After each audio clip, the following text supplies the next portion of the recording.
পরমারাধ্য শ্রী শ্রী বাবামণির রাতুল চরণে প্রণাম জানিয়ে এবং আমার সমস্ত গুরু ভ্রাতা ও গুরু ভগিনীদের প্রতি সশ্রদ্ধ জয়গুরু সম্ভাষণ জানিয়ে আজকের পাঠ শুরু করছি।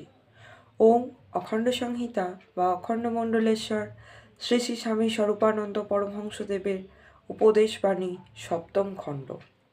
গ্রহ নক্ষত্র ধ্বংসশীল, ভগবান শাশ্বত। শ্রী শ্রী বাবামণি বলিলেন, গ্রহ নক্ষত্রগুলির স্থায়িত্ব কয় দিনের? গ্রহের রাজা সূর্য, তার যে দিন দিন কি দুর্দশা হচ্ছে তা কি কখনো ভেবে দেখেছেন?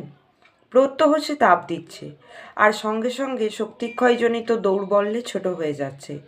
হিসাবে পণ্ডিতেরা বলছেন যে বছরে তার পরিধি ৮০ হাত করে কমে যাচ্ছে।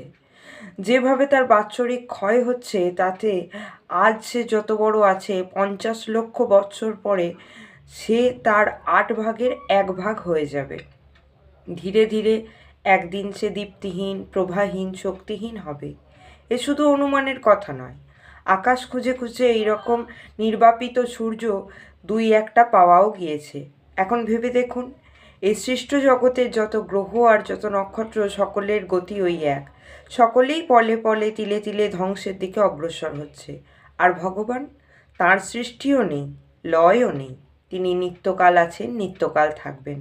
সুতরাং ক্ষণভঙ্গুর গ্রহ নক্ষত্রের প্রসন্নতার দিকে না তাকিয়ে সেই শাশ্বত সনাতনের প্রসন্নতার দিকে তাকানোই কি উচিত নয়? জয় গুরু।